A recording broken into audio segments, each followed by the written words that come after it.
NHL's Western Conference playoff race, the Stars currently sit in third place. Before tonight's game, they only led Troy in the Sun Belt Conference by half a game. With a victory tonight, the Horns improved to 3-2. They now get ready to face Minnesota this weekend. Round Rock Express fans should expect to see Josh Hamilton sometime this month before he joins the Texas Rangers. The Austin Aztecs host a Major League Soccer tournament this weekend, and one of the teams playing is their new MLS affiliate, Columbus Crew SC. It's nice to come here and see the city and meet the people of the Aztecs, but more importantly, I think it's great that to play in an event like this. The Columbus Crew SC look forward to some competitive games after a couple weeks of training. We've been kicking ourselves in training, and we're ready to go out there and compete against somebody else. That's the way you really set the tone for preseason. Austin soccer fans will get a taste of some MLS soccer this weekend. Could this possibly be a test to see if Austin can become an MLS city? I've heard nothing but great things about the city of Austin. Kalen played for the team for a little bit, and he's told us that there's a really good following here, that the crowds are into it, they come out in force, and everything I've heard about the city itself has been fantastic. So, I'd look forward to coming down here and play. And Coach Berhalter believes with the similarities between Columbus and Austin, it could be possible. It has a similar demographic to Columbus. It has a big music scene, big restaurant scene, so it shares a lot of similarities with our hometown. So we have a great MLS atmosphere, and I'm sure Austin would as well. Taylor Smith, Fox 7 Sports Edge. University of Oklahoma proved a tough opponent for Texas Thursday night, but the Lady Horns rallied late in the second half and won in double overtime 84-81. Well, I'm just really, really proud of our basketball team. Obviously been through some adversity the last couple of weeks, and to be able to play a team like Oklahoma that I really, really feel like is playing terrific basketball. Texas previously lost the last 4 of their 5 games, while Oklahoma entered the game undefeated in Big 12 play. A win tonight is exactly what Texas needed with this season coming to an end. Coach is very adamant about telling us that the last 10 games are what determines who makes the tournament. So this was our 11th game, 11 games left. So regardless of who we played, we needed to win. Coach Aston was proud of the teamwork she saw on the court tonight from her Lady Horns. I thought everybody that came in the game contributed something, which is what I've said all along from the very beginning this team has to be about. And this was by far one of our best team wins and team performances of the year. And this win tonight should really give the team some confidence. I never have thought this team thought that they weren't physically capable, but I think from a mental perspective, a lot of people made plays. They didn't get down on themselves. They fought through some adversity, and I think anytime you do that, then it gives you confidence. Texas travels to Fort Worth Sunday to play TCU.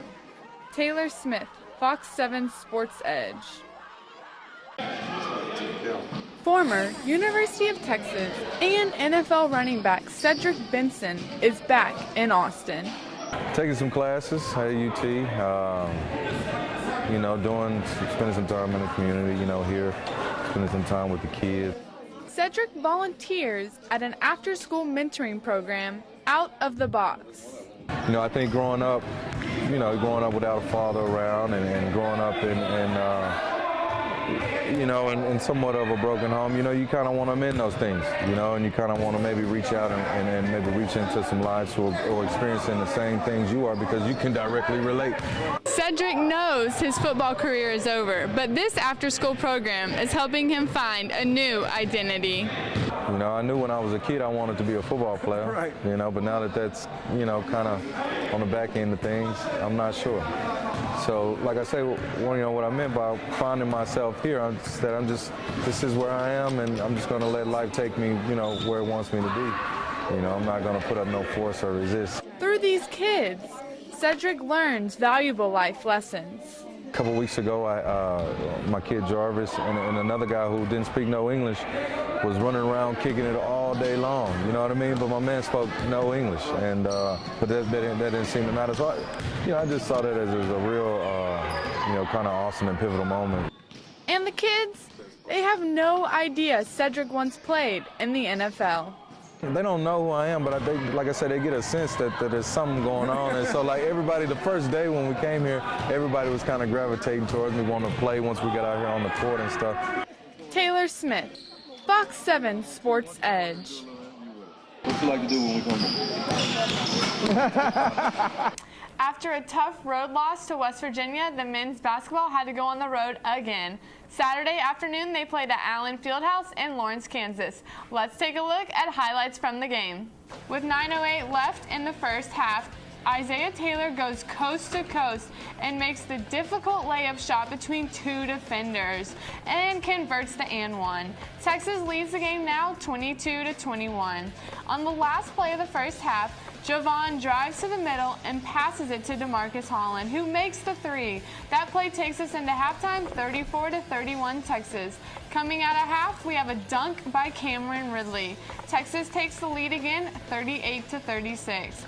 And this seems to be a dunk fest because Perry Ellis made another dunk right here, and Kansas now trails Texas 42-40. And then Isaiah Taylor passes to Kendall Yancey, who makes the three. Kansas leads Texas 66-64. Jonathan Holmes attempts a three-pointer right here, but he falls short, and Perry Ellis gets the rebound. With the foul and the rebound by Kansas, Kansas takes the game 69-64. The Longhorns, who experienced 0 players selected for the first time since 1937 during last year's draft, were well represented this year with 5 Longhorn players hearing their name called. The Patriots, with the last and 32nd overall pick in the first round, selected defensive tackle Malcolm Brown. On Friday, the Philadelphia Eagles drafted Jordan Hicks with the 84th overall pick. Saturday was rounds 4 through 7 and represented moving days for 3 other Longhorns. Mikael Thompson went to the New York Giants, Quandre Diggs to the Detroit Lions, and Jeff Swam to the Dallas Cowboys.